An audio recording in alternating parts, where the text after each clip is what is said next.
إن الحمد لله نحمده ونستعينه ونستغفره ونؤمن به ونتوكل عليه ونعوذ بالله من شرور أنفسنا ومن سيئات أعمالنا من يهده الله فلا مضل له ومن يضلله فلا هادي له وأشهد أن لا إله إلا الله وحده لا شريك له وأشهد أن محمدا عبده ورسوله أما بعد فإن خير الحديث كتاب الله وخير الهدي هدي محمد صلى الله عليه وسلم وشر الأمور محدثاتها فإن كل محدثة بدعة وكل بدعة ضلالة وكل ضلالة في النار أما بعد فأعوذ بالله السميع العليم قل إنما حرم ربي الفواحش ما ظهر منها وما بطن والإثم والبغي بغير الحق وأن تشركوا بالله ما لم ينزل به سلطانا وأن تقولوا على الله ما لا تعلمون.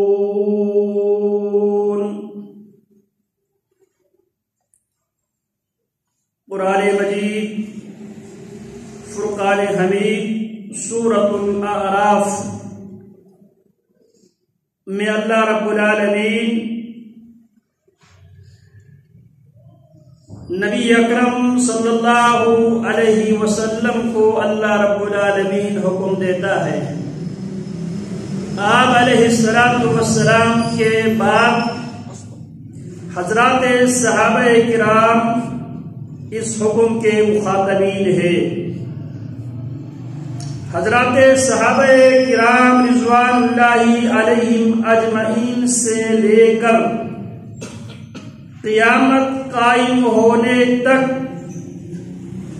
تمام مسلمان جو اس بات پر ایمان اور یقین رکھتا ہے اللہ میرا رب ہے، محمد الرسول اللہ صلی اللہ علیہ وسلم میرے نبی اور رسول ہے، قرآن مجید اللہ کی کتاب ہے، اس کتاب کا موضوع انسان ہے، اس کتاب پر جو کامل مکمل ایمان و یقین رکھتا ہے ہر اس انسان سے اللہ کا خطاب ہے.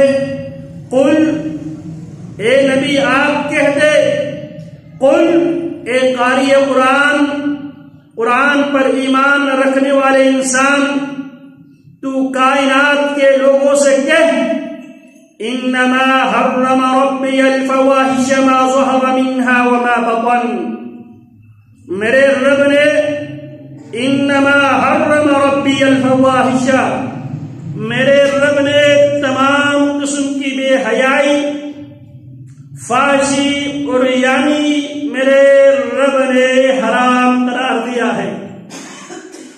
ما ظہر منها وما بطن، وہ بے حیائی ظاہر ہو یا وہ بے حیائی چھپی ہوئی ہو. دوسرے نمبر پر والاسم، میرے رب نے تمام گناہ کے کاموں کو میرے رب نے حرام قرار دیا ہے. والاسم ایک ترجمہ شراب و نوشی کو میرے رب نے حرام قرار دیا ہے. اسم گناہ کو بھی کہا جاتا ہے، گناہ میں شراب نوشی بھی شامل ہے. اسم کے اندر ہر وہ نافرمانی، ہر وہ گناہ، ہر وہ جرم جس کو اللہ رب العالمین نے یا جسے رسول اللہ صلی اللہ علیہ وسلم نے جرم قرار دیا ہے. والبغی، بغاوت، ظلم، زیادتی، یہ بھی میرے رب نے تیسرے نمبر پر میرے رب نے بغاوت کو سرکشی کو، ظلم و زیادتی کو میرے رب نے حرام قرار دیا ہے۔ لوگوں سے کہو، اعلان کرو، بغیر الحق، وہ ظلم و زیادتی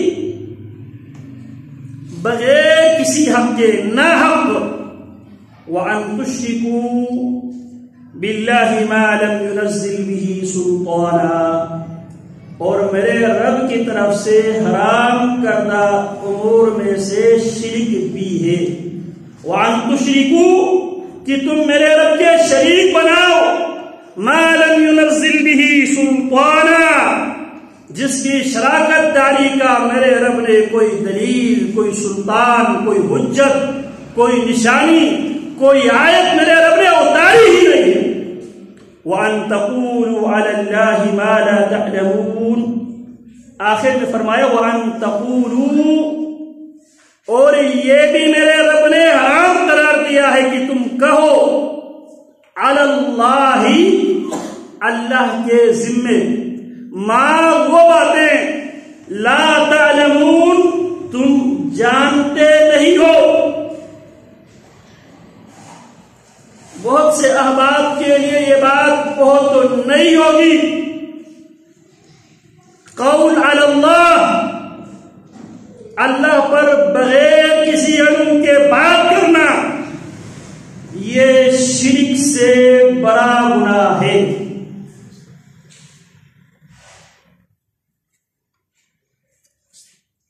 اللہ کے بارے میں بغیر علم کی بات کرنا یہ شرک سے بھی بڑا گناہ ہے۔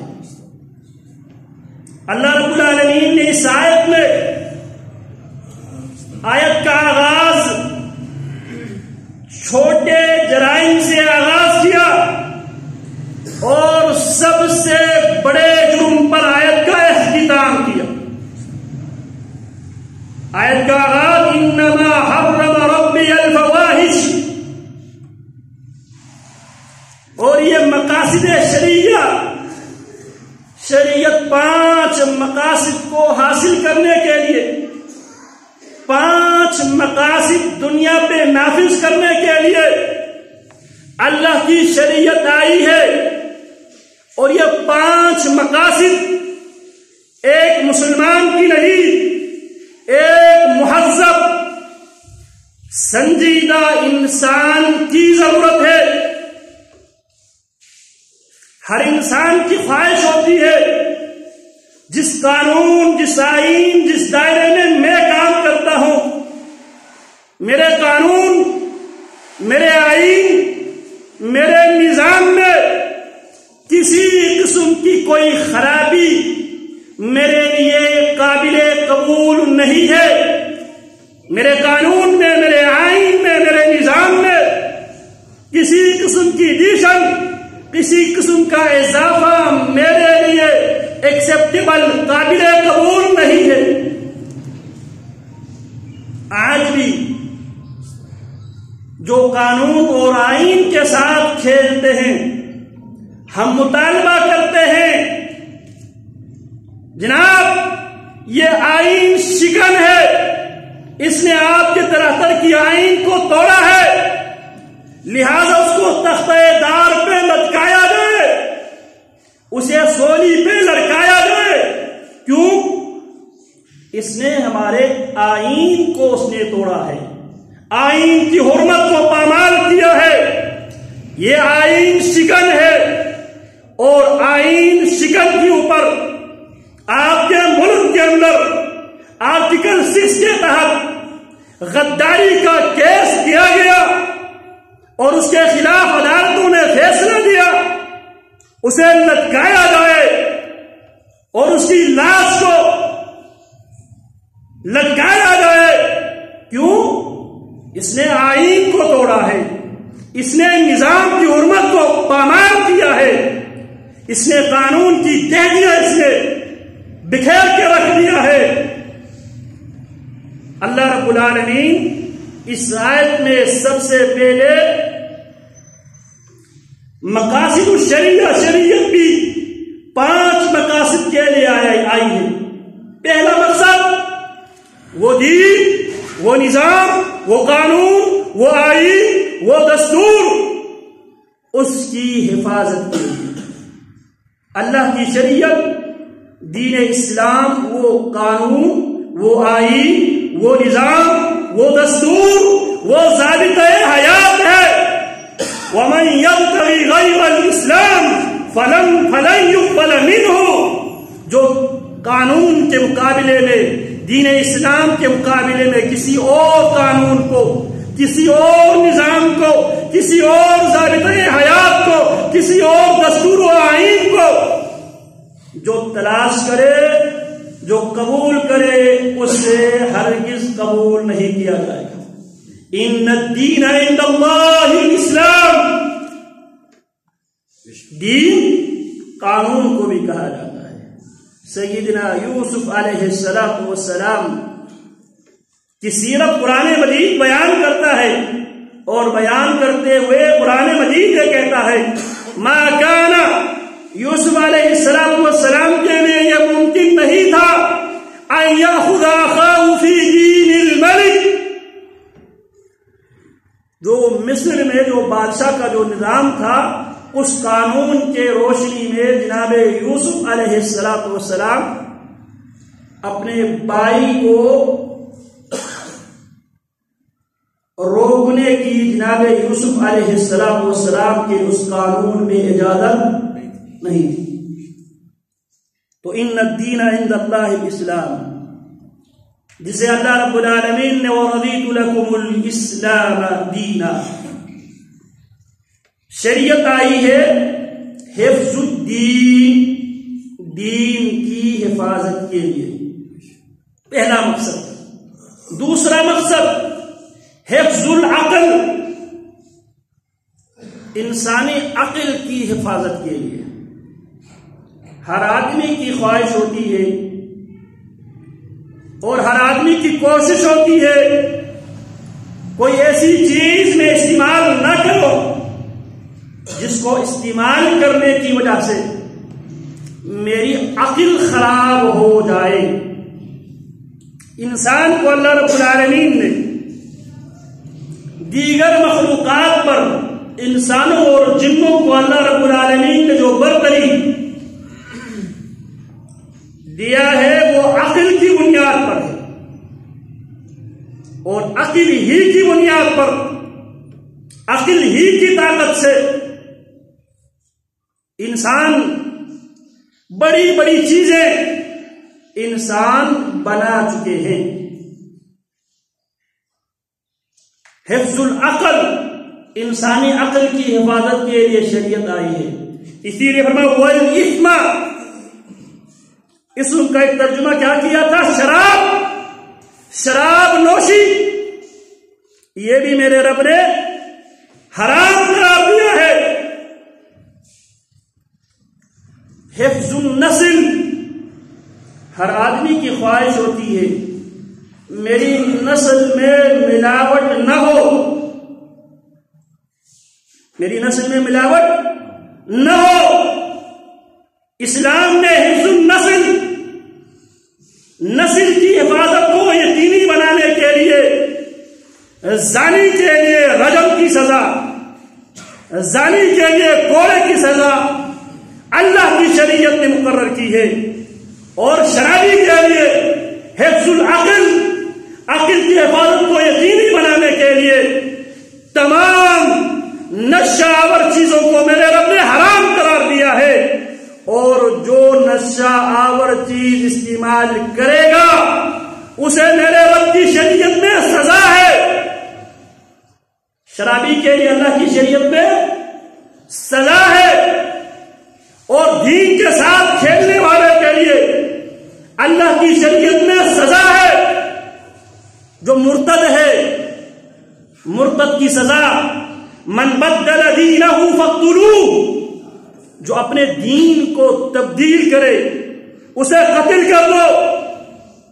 یہودیوں نے شروع میں جب محمد الرسول اللہ صلی اللہ علیہ وسلم مدینہ منورہ میں تشریف لے کر آئے، اس وقت تک یہ قانون الہی ابھی تک نازل نہیں ہوا تھا۔ یہودی مسلم لوگوں کو اسلام سے بدزن کرنے کے لیے یہودیوں نے ایک چال چلائی، ایک سازش کی، ایک کانسپرینسی انہوں نے ایجاد کی. یہ کہا آمنوا بالذین آمنوا، یہ ایمان والے جن باتوں پر ایمان رکھتے ہیں، وجہ النہار، دن کی آغاز میں ایمان کے دعوے کرو، وَاكْفُرُوا آخِرَهُ، اور دن کے آخر میں کفر کرو. تمہیں دیکھا دیکھی لوگ سمجھیں گے اگر اسلام برحق دین ہوتا، اللہ کی آخری شریعت ہوتی، یہ کتاب کے وارث اہل کتاب کے لوگ جو صبح مسلمان ہوا تھا، جو اہل کتاب کا انسان صبح مسلمان ہوا تھا، وہ شام کی ٹائم پہ کافر نہ ہوتا. اس کا مطلب یہ ہے دین اسلام کے اندر کوئی جان نہیں ہے، دین اسلام کی کوئی حقانیت نہیں ہے. انہوں نے دین اسلام کے ساتھ کھلواڑ کیا. اللہ نے قانون نافذ کیا، قانون بنایا، من بدل دینہ فاقتلوہ، جو اپنے دین کو تبدیل کرے. اسلام کسی کی مجبوری سے فائدہ اٹھاتے ہوئے کسی کو مجبوراً مسلمان کرنے کی اسلام کے اندر اجازت نہیں ہے. لا اکراہ فی الدین قد تبین الرشد من الغی، دین کے معاملے میں کسی پر کوئی جبر نہیں ہے. کیا مطلب؟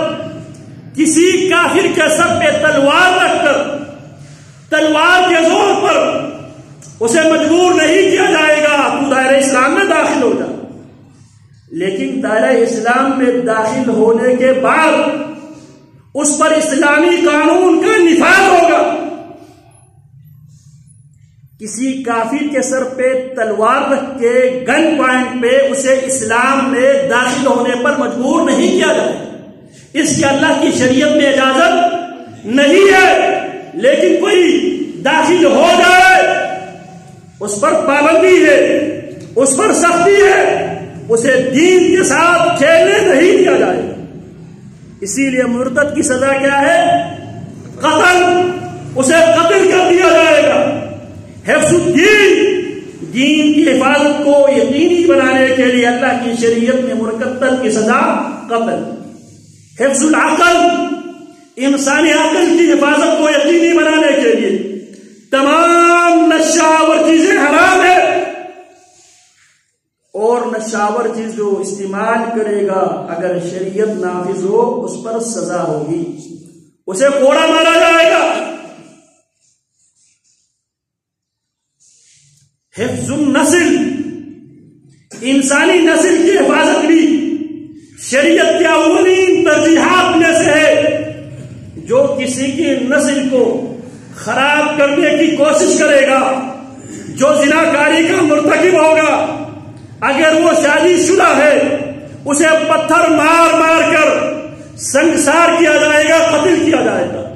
اگر غیر شادی شدہ ہے اسے 100 کوڑے وتقریب عامی اور 1 سال کے لیے اسے جلا وطن کیا.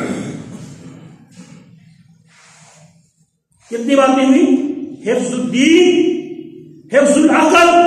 اللہ رب العالمین فرماتے ہیں انما حرم ربی الفواحش، یہ حفظ النسل ہے، انسانی نفس کی حفاظت. والاثم، یہ حفظ العقل ہے، انسانی عقل کی حفاظت کو یقینی بنانے کے لیے میرے رب نے یہ آرڈیننس جاری کیا. والاثم، یہ حفظ العقل کے لیے آرڈیننس جاری کیا. والبغی، چوتھے نمبر پر ہر آدمی کی کوشش ہوتی ہے جو مال میں محنت کر کے، مشقت کر کے، پردیس کاٹ کے، دن رات ایک کر کے جو مال، جو دولت میں نے جمع کیا ہے، میرا مال محفوظ رہے. کیا رہے؟ میرا مال محفوظ رہے. وہ مال سونا چاندی کی صورت میں، وہ مال زمین کی صورت میں، وہ مال چوپائے جانوروں کی صورت میں، وہ مال تجارت کی صورت میں، والبغی، بغی کے اندر اللہ رب العالمین نے ان تمام جرائم کا تذکرہ کیا. یہ بھی میرے رب کی طرف سے کیا ہے؟ حرام ہے. جو اس حرام کے ارتکاب کرے گا، چور کی سزا اللہ کی شریعت میں والسارق والسارقۃ فاقطعوا ایدیہما، چور مرد چور عورت دونوں کے ہاتھ کاٹ ڈالو. اور چوروں میں سے ایک چور یہ بھی ہے، رسول اللہ صلی اللہ علیہ وسلم فرماتے ہیں ایما رجل تزوج امرأة على ما قل من المہر او کثر وليس في نفسه ان يؤدي اليها حقها. رسول اللہ صلی اللہ علیہ وسلم فرماتے ہیں کوئی بھی انسان کسی خاتون سے اس نیت کے ساتھ نکاح کر لیتا ہے اور نکاح میں حق مہر لکھوا دیتا ہے، لیکن اس کی شروع سے یہ نیت ہے کہ میں حق مہر کو ادا نہیں کروں گا. آج ہم کہتے ہیں نا لکھو جی کیا ہوتا ہے، کون سامنے لینا ہے، اور وہ حق مہر ادا کرنے سے پہلے مر جائے. ایک تو اس کی نیت ہی نہیں تھی حق مہر ادا کرنے کی، حق مہر ادا کرنے کی اس کی نیت بھی نہیں تھی اور اس نے ادا بھی نہیں کیا. اسی حالت میں وہ مر گیا. لقی اللہ وہو زان، وہ اللہ سے ملاقات کرے گا، اللہ کے ریکارڈ میں وہ زانی کنسیڈر ہوگا. اور زانی کی سزا ہم ابھی پڑھ آئے ہیں. وَأَيُّمَا رَجُلٍ اسْتَدَانَ بِدَيْنٍ، کوئی آدمی کسی سے قرض لیتا ہے اور اس کا ارادہ ہے قرض تو ایک بہانہ ہے لیکن میں نے اسے ادا تو نہیں کرنا. ادا نہ کرنے کے ارادے اور نیت سے کسی سے قرض لیتا ہے اور وہ قرض واپس کیے بغیر مرتا ہے. قرض لیتے اس کی کیا نیت تھی؟ یہ قرض کا نام میں صرف اور صرف اسے دھوکہ دینے کے لیے، خود عدن اس کے مال حاصل کرنے کے لیے بطور دھوکہ بطور ہتھیار وہ استعمال کرتا ہے، اور اس قرض کو ادا کیے بغیر وہ مرتا ہے. لقی اللہ وہو سارق، وہ اللہ سے ملاقات کرے گا اور ایک چور کی حیثیت سے. کس کی حیثیت سے؟ چور کی حیثیت سے. تو بات میں یہ کر رہا تھا، اللہ کی شریعت دین کی حفاظت کے لیے، عقل کی حفاظت کے لیے، انسانی نسل کی حفاظت کے لیے، انسانی مال و جان کی حفاظت کے لیے، انسانی مال کی حفاظت کے لیے اور انسان کی جان کی حفاظت کرنے کے لیے. اسی لیے وَلَكُمْ فِي الْحَيَاةِ قِصَاصٌ يَا أُولِي الْأَلْبَابِ، قصاص میں تمہارے لیے زندگی ہے. وَكَتَبْنَا فِيهَا أَنَّ النَّفْسَ بِالنَّفْسِ وَالْعَيْنَ بِالْعَيْنِ وَالسِّنَّ بِالسِّنِّ وَالْجُرُوحَ قِصَاص. ہم نے پرانی شریعتوں میں بھی یہ بات لکھ دی تھی، نفس کے بدلے میں، جان کے بدلے میں جان کو لٹکایا جائے گا. وَمَنْ أَحْيَاهَا فَكَأَنَّمَا أَحْيَا النَّاسَ جَمِيعًا، جو ایک نفس کو، ایک جان کو زندگی بخشتا ہے گویا کہ اس نے ساری انسانیت کو اس نے زندگی دی. تو اللہ کی شریعت میں کسی کو ناحق قتل کرنا بھی جرم ہے، اور جو اس جرم کے مرتکب ہوگا اس کے لیے اللہ کی شریعت میں سزا کیا ہے؟ قتل ہے. کسی کی مال پہ ناجائز طریقے سے قبضہ کرے وہ چور ہے، چور کی سزا ہاتھ کاٹنا ہے، اور جو قتل کرے قاتل کی سزا اللہ کی شریعت میں قتل ہے۔ ومن قتل مظلوما فقد جعلنا لوليه سلطانا فلا يسرف في القتل انه كان منصورا۔ ومن قتل مظلوما، جو ناحق قتل کر دیا جائے، فقد جعلنا لوليه سلطانا، ہم نے اس کے وارث کو یہ اختیار دیا ہے، یا وہ اپنے مقتول کا قصاص قاتل سے قصاص ان سے قتل کا مطالبہ کرے۔ یہاں پر بھی وہ خود قانون کو ہاتھ میں نہیں لے گا، وہ ریاست سے مطالبہ کرے گا۔ ریاست پابند ہے، مقتول کے ورثاء کے مطالبے کے بعد قاتل کو لٹکانے کا، اسے قتل کرنے کی ذمہ داری ریاست پر ہے۔ اسی طرح جو چور ہے، چور کے ہاتھ بھی آپ کو کاٹنے کی اختیار نہیں ہے، آپ اس کو ریاست کے حوالہ کرے گا، ریاست چور کے ہاتھ کاٹے گی۔ اگر کوئی زنا کرے، زانی کو آپ سزا نہیں دے گا، زانی کو سزا ریاست دے گی۔ مرتد کو سزا آپ کو دینے کی شریعت نے اتھارٹی نہیں دیا ہے، مرتد کی سزا بھی ریاست دے گی۔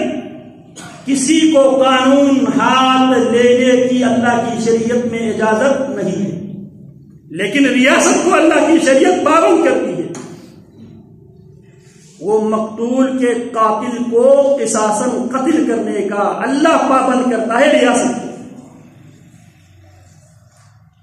شادی شدہ زانی کو سنسار کرنے کا اللہ کی شریعت پابند کرتی ہے ریاست کو۔ چور کے ہاتھ کاٹنے کا اللہ کی شریعت پابند کرتی ہے ریاست کو۔ مرتد کو سزا میں قتل کرنے کا اللہ کی شریعت پابند کرتی ہے، کس کو؟ ریاست۔ کسی کو قانون ہاتھ میں لینے کی اجازت نہیں ہے۔ رسول اللہ صلی اللہ علیہ وسلم سے سوال کیا گیا، رسول اللہ صلی اللہ علیہ وسلم کے رشتے میں آپ کے ماموں لگتے تھے، جناب سعد ابن ابی وقاص رضی اللہ تعالی عنہ، یہ عشرہ مبشرہ میں سے ہے، یہ فاتح قادسیہ ہے، عشرہ مبشرہ میں سے ہے، فاتح قادسیہ ہے، یہ وہ جرنیل ہے جس کے ہاتھوں اللہ رب العالمین نے اپنے نبی کی اس دعا کو اللہ رب العالمین نے قبول کیا، جب جناب رسول اللہ صلی اللہ علیہ وسلم نے دنیا کے حکمرانوں کے نام خط لکھے، خطوط لکھے، اور ان میں سے ایک خط کسرا شہنشاہ ایران کی طرف پیارے پیغمبر نے خط لکھا، اسلام کی دعوت دیتے ہوئے۔ شہنشاہ ایران نے رسول اللہ صلی اللہ علیہ وسلم کے اس خط کو ٹکڑا ٹکڑا کر دیا، اور آپ کے رسول کو، ایلچی کو قتل کر دیا۔ اس موقع پہ پیارے پیغمبر علیہ السلام نے اللہ سے دعا کی، اللہم مزق ملکہ، اللہ جس طرح اس نے میرے خط کو ٹکڑا ٹکڑا کر دیا ہے، اللہ اس کی ریاست کو ٹکڑا ٹکڑا کر دے۔ اللہ اس دعا کو قبول کرتے ہیں سیدنا عمر بن الخطاب کی عہد خلافت میں، اور یہ کام اللہ رب العالمین جناب سعد بن ابی وقاص رضی اللہ تعالی عنہ سے لیتے ہیں۔ جناب عمر رضی اللہ تعالی عنہ اس مقدس مشن کی خود قیادت کرنے کی کوشش کرتے ہیں، جناب علی مشورہ دیتے ہیں، آپ بذات خود بنفس نفیس میدان جنگ سے جنگ کو لیڈ کرنے کے بجائے آپ پیچھے رہ کر آپ جنگ کو لیڈ کیجیے. جناب عمر پوچھنے لگے کہ یہ بڑا مشن ہے, اس مشن کو میدان میں لیڈ کرنے کے قابل لائق کون ہے جس کو ہم قائد بنا کر, کمانڈر بنا کر, آتش پرستوں پہ آگ بنا کر برسانے کے لیے ہمارے پاس وہ کون سی شخصیت ہے جو دیانتداری, امانت داری اور بہادری کے ساتھ اس مشن کو مکمل کرے گا. عبد الرحمن بن عوف رضی اللہ عنہ فرمانے لگے الاسد فی عرینی, امیر المؤمنین پریشان ہونے کی ضرورت نہیں ہے, شیر اپنے کجار میں ہے, آپ اسے منتخب کیجیے جسے پیارے پیغمبر علیہ السلام نے دعا کی تھی انی یا سعد فداک ابی و امی, سعد تو تیر چلاتا جا, تجھ پر محمد کی ماں باپ قربان ہو. لوگ پیارے پیغمبر سے فرمایا کرتے تھے فداک ابی و امی, اور پیارے پیغمبر کیا فرماتے ہیں انی یا سعد, سعد تیر چلا, فداک ابی و امی, سعد تجھ پر محمد کے ماں باپ قربان ہو. یہ سعد ابن ابی وقاص رضی اللہ تعالی عنہ, جناب سعد رضی اللہ تعالی عنہ کی قیادت میں مسلمانوں نے ایرانیوں کے خلاف وہ فیصلہ کن وار لڑی ہے. اللہ کی توفیق سے اس ضرب فاروقی کی برکت سے آج تک وہ مجوسی سنبھل نہیں سکے, آج تک پھر مجوسیوں کی ریاست نہیں بنی. تو یہ سعد بن ابی وقاص رضی اللہ تعالی عنہ بہت ہی غیرت مند ہے. پیارے پیغمبر علیہ السلام احکام بیان کرتے ہیں, اگر کسی کو اپنی گھر والی کے ساتھ کوئی آدمی نظر آ جائے اسے قانون کے حوالہ کیا جائے. جناب ابو سعد فرماتے ہیں اللہ کے حبیب ہم اس کی اسی موقع پہ جان لیں گے. پیارے پیغمبر اس موقع پہ فرماتے ہیں سعد یہ اللہ کی شریعت ہے, اور صحابہ سے پیارے پیغمبر فرمانے لگے اتعجبون من غیرت سعد, کیا تم سعد کی غیرت سے تعجب کرتے ہو؟ میں سعد سے زیادہ غیرت مند ہوں اور میرے رب مجھ سے زیادہ غیرت مند ہے, لیکن میرے رب غیرت مند ہونے کے باوجود میرے رب نے ہر آدمی کو قانون ہاتھ میں لینے کی اجازت نہیں. بات سمجھ میں آ رہی ہے؟ تو بات میں یہ کر رہا تھا, شریعت آئی ہے 5 مقاصد کی تحفظ کے لیے, دین کی تحفظ, عقل کی تحفظ, انسانی جان و مال کی تحفظ, انسانی نسل کی تحفظ. تو اس آیت کے اندر اللہ فرماتے ہیں انما حرم ربی الفواحش ما ظہر منها وما بطن. اس کے تحت یہ جتنے بھی بے حیائی اور یعنی فاحشی, زنا, یہ حفظ النسل, والاثم اسم کے اندر حفظ العقل, والبغی بغی کے اندر حفاظت جان اور حفاظت مال, پھر حفظ الدین, دین کی حفاظت. وَأَن تُشْرِكُوا بِاللَّهِ مَا لَمْ يُنَزِّلْ بِهِ سُلْطَانًا. حفظ الدین کو اللہ رب العالمین نے 2 حصوں میں تقسیم کیا. پہلا حصہ وَأَن تُشْرِكُوا بِاللَّهِ, کہ تم اللہ کے ساتھ کسی مخلوق کو شریک بنائیں, یہ بھی حرام. مَا لَمْ يُنَزِّلْ بِهِ سُلْطَانًا, اس مخلوق کے اللہ کے شریک ہونے کے تمہارے پاس کوئی ٹھوس دلیل نہیں. وَأَن تَقُولُوا عَلَى اللَّهِ مَا لَا تَعْلَمُونَ.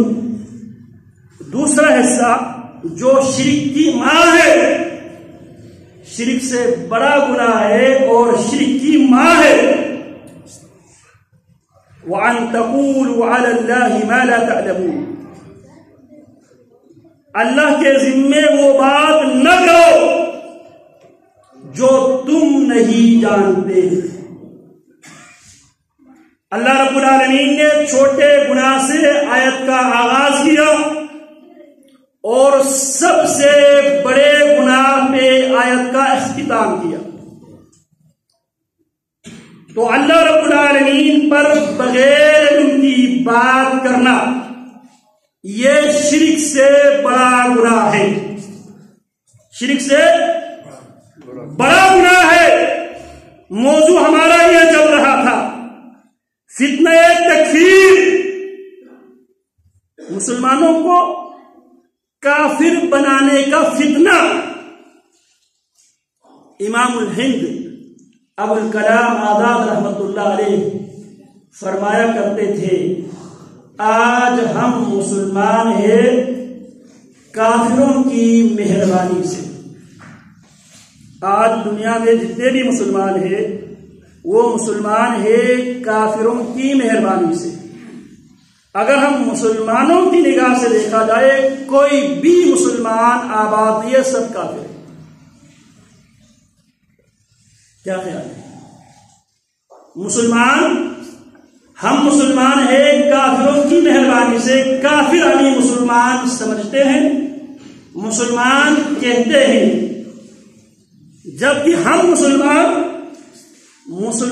کو مسلمان ماننے کے لیے تیار نہیں ہے۔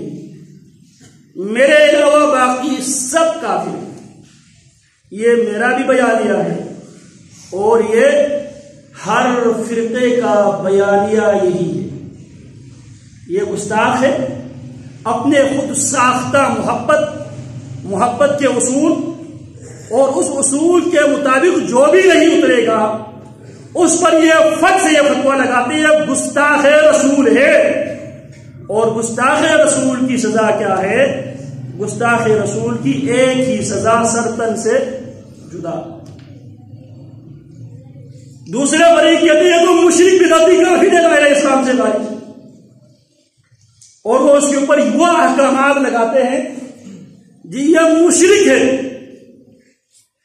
یہ مشرک اور کافر ہے، لہذا اس مشرک اور کافر کی نماز جنازہ پڑھنا جائز نہیں ہے۔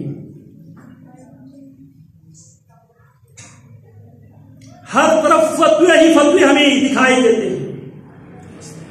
ایک فریق دوسرے فریق کے نگاہ میں مسلمان نہیں ہے، سب کافر ہے، نعوذ باللہ۔ یہ وہ فتنہ ہے۔ رسول اللہ صلی اللہ علیہ وسلم فرماتے ہیں، امرئ قال لأخیہ یا کافر، صحیح بخاری کی حدیث ہے، جو بھی کسی کو یہ کہے تو کافر ہے۔ یہ کسی کو کافر کہنا یہ بچوں کا کھیل نہیں ہے۔ تکفیریوں نے ہر فرد کو مفتی بنا دیا اور دین اسلام لاوارث بھی نہیں ہے، جس کی منہ میں زبان ہو وہ مفتی بن جائے، جس کی منہ میں زبان ہو وہ مفتی بنے اور لوگوں کے بارے میں فیصلہ کرے اور اپنے فیصلے کو اللہ پر مسلط کرے۔ جو تکفیری ہے وہ تکفیری اپنے فیصلے کو اللہ پر مسلط کرے،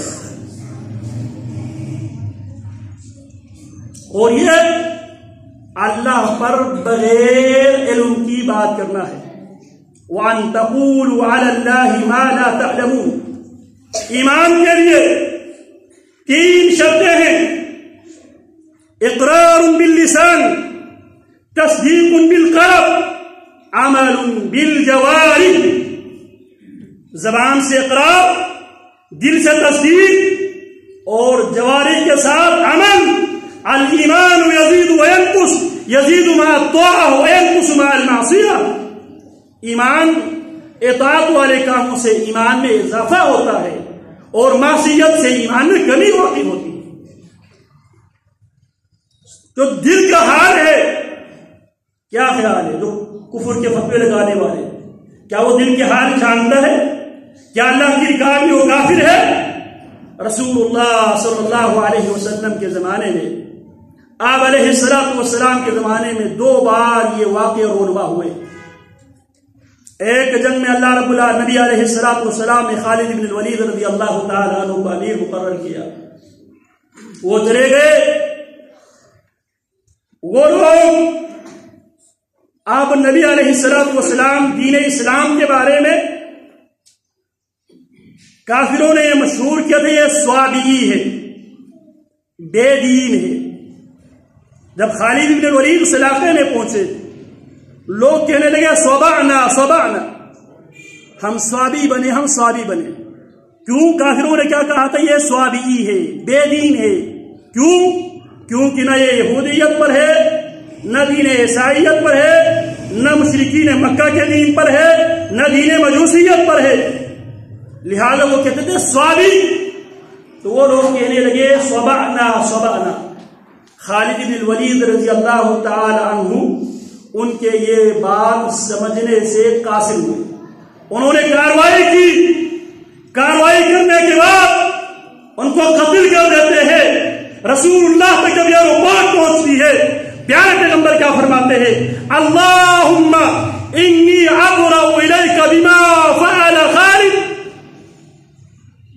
اے اللہ جو خالد نے کیا ہے اللہ میں اس سے برات کا اعلان کرتا، لا تعلقی کا اعلان کرتا۔ سیدنا اسامہ بن زید رضی اللہ عنہ کی قیادت میں پیارے پیغمبر نے ایک لشکر روانہ کیا، ایک کافر بہت سے مسلمانوں کو قتل کرتا ہوا جب جناب اسامہ بن زید اور ایک انصاری کی تلوار کے نیچے جب وہ آ گیا، اس نے کلمہ فٹ سے پڑھ لیا۔ جب اس نے کلمہ پڑھا، انصاری نے تلوار کو وہاں پہ روک دیا اور جناب اسامہ بن زید رضی اللہ تعالی عنہ نے اسے تلوار پر اتار دیا، اسے قتل کر دیا۔ رسول اللہ صلی اللہ علیہ وسلم کے پاس جب یہ خبر پہنچی، آپ نے اسامہ سے پوچھا، اسامہ یہ تو نے کیا کیا؟ کہنے لگے اللہ کے حبیب یہ تو مسلمانوں کے قاتل تھا، یہ جان بچانے کے لیے اس نے کلمہ پڑھا ہے۔ پیارے پیغمبر کیا فرماتے ہیں؟ افلا شققت عن قلبه حتى تعلم قالها ام لا؟ اسامہ کیا تو نے اس کے دل چیر کے دیکھا تھا؟ اس نے تلوار کے ڈر اور خوف سے کلمہ پڑھا تھا یا اس نے اللہ کے ڈر اور خوف سے کلمہ پڑھا تھا؟ پھر فرمایا پیارے پیغمبر نے ماذا تفعل بلا الہ الا اللہ؟ اسامہ جب یہ قیامت کے دن لا الہ الا اللہ اس کلمے کو لے کر اللہ کی عدالت میں جب یہ کھڑا ہوگا، اسامہ تیرا کیا بنے گا؟ پیارے پیغمبر یہی الفاظ دہراتے رہے، اقتلتہ بعد ان قال لا الہ الا اللہ ماذا تفعل یوم القیامت بلا الہ الا اللہ؟ اسامہ تمنا کرنے لگے کاش میں اس واقعے سے پہلے مسلمان نہ ہوتا، اس واقعے کے بعد مسلمان ہوتا۔ کلمے کی حرمت ہے۔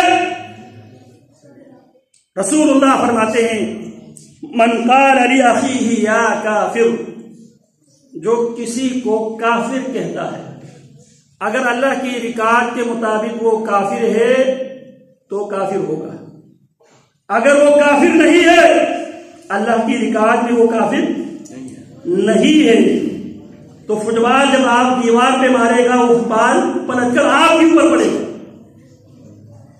پیارے پیغمبر فرماتے پھر کہنے والا یقینی کافر ہوگا۔